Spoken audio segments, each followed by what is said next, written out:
Hola, hola, bienvenidos a Milena, tu amiga. Hoy, como les anuncié, vamos a estar hablando del fanatismo. Y el fanatismo es un término que permite designar aquella defensa súper emocionada y apasionada que realiza un individuo respecto de sus creencias políticas, religiosas, ideológicas o de sus gustos e intereses, por ejemplo, musicales, deportivos, entre otros, hacia una persona a quien idolatra, por ejemplo, un cantante, un actor, un deportista, entre otros. La mencionada defensa es constante y no suele cesar ante nada, incluso en algunos casos hasta puede sobrepasar los límites de lo aceptable y entonces el fanatismo puede llevar al individuo a desplegar comportamientos violentos. Y esto es lo que vivimos aquí en nuestro país y por eso es que vamos a abordar el tema del fanatismo. Conmigo está Adonis Nieto, él es pastor de la Luz, de la Iglesia Luz del Mundo. Bienvenido. Mucho gusto, Milena. Adonis. Muchas gracias. También está el licenciado Guillermo Pantoja, sociólogo. El licenciado Juan Galdames, teólogo.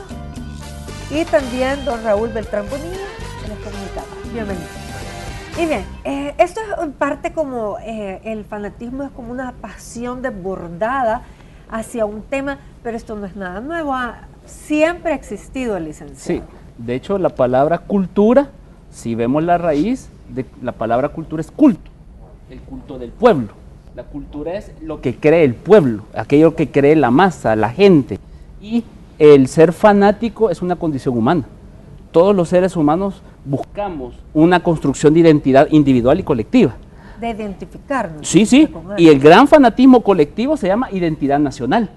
Cuando un pueblo, un país se siente propio en su identidad y dice yo soy esto y no soy aquello, está haciendo una diferencia. Soy salvadoreño porque no soy guatemalteco.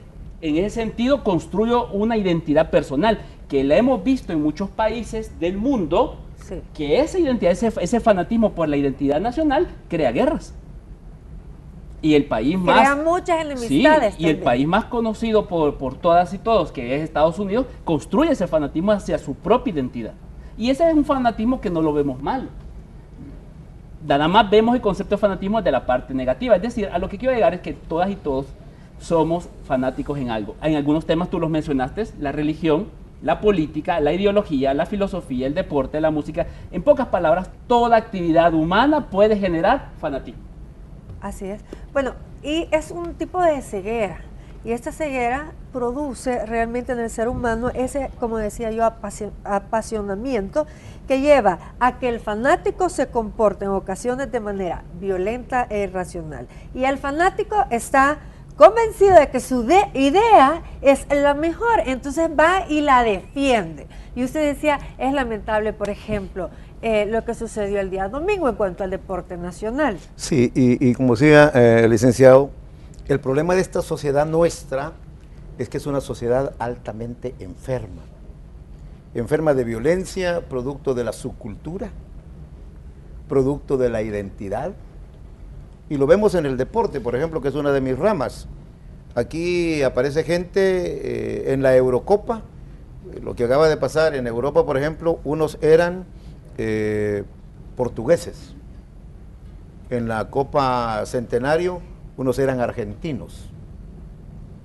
Y muchos salvadoreños, y yo no les digo disculpen ni perdonen, porque, como decía el licenciado, es perder la identidad. Yo hay un pueblo que admiro, México. Como México no hay dos. Aman y quieren su tierra y cuidan su cultura. Así es. Pero los salvadoreños no, mira, men, Messi, vea, Messi, mira, Ronaldo, men, mira, y se ufanan y se cambian el nombre y andan el nombre del fulano en la espalda y hasta se malmatan en los bares. A veces no tienen para el boleto en el bus, pero van al bar el día que hace el clásico, se embriagan, se agarran a sopapos, bueno, ha habido hasta heridos, pues. Es decir, el fanatismo nos lleva y es producto de la cultura, no a veces. Hay gente que sabe leer y escribir, y usted lo mira en Europa, por ejemplo, los rusos, los hooligans, los ingleses, ingenieros, médicos, arquitectos. Pero fanáticos totales. Fanáticos a morir, y hay gente que sabe leer y escribir. Sí.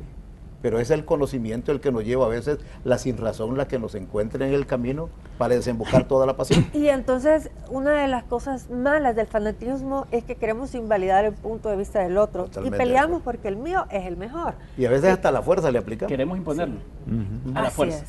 Claro. Y con la violencia. por eso, claro. Se pelea, pues, por eso, violentamente. Y esto sucede mucho, ya que ustedes son representantes de grupos religiosos en cuanto a las religiones. Se ha querido imponer a la fuerza religiones por fanatismo. Sí, efectivamente. Pero yo creo que el problema del fanatismo es cuando se pasa la línea en la cual la creencia o la pasión que tengo, porque todos tenemos el derecho de apasionarnos por algo. Es una capacidad humana, como decía el amigo, que tenemos los seres humanos. Yo creo que Dios nos la dio.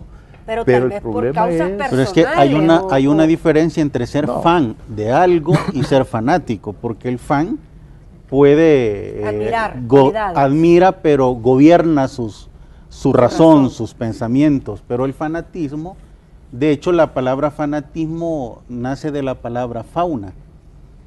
Y habían unos personajes que le llamaban faunum. De hecho, hay una película que se inspiró en esos personajes mitológicos que le llaman la película El laberinto del fauno. Eran una especie de divinidades percibidas con patas de cabra, que los sacerdotes de estas deidades, cuando se sentían poseídos, arrasaban, salían corriendo y arrasaban con todo aquel que no comulgaba con sus creencias.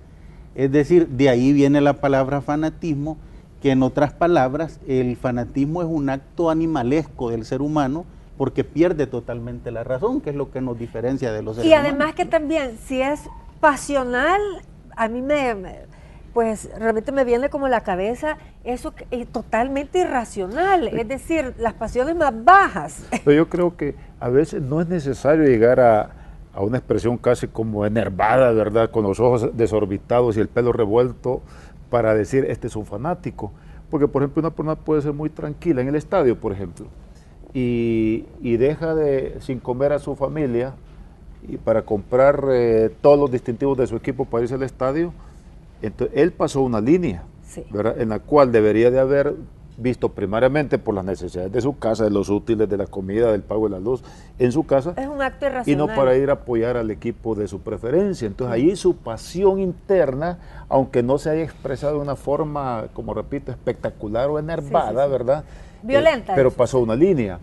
Y luego está lo que ya hemos comentado, cuando se llega a pasar la línea de perjudicar al otro, la integridad física, la integridad moral, intelectual, etcétera, cuando se le quiere imponer o echar el camión, como decíamos en la cancha, con mi idea, y que tiene que pensar así, y lo ofendo, lo menosprecio, hasta lo veo mal, ahí es donde ya pasamos la línea. Pero fíjese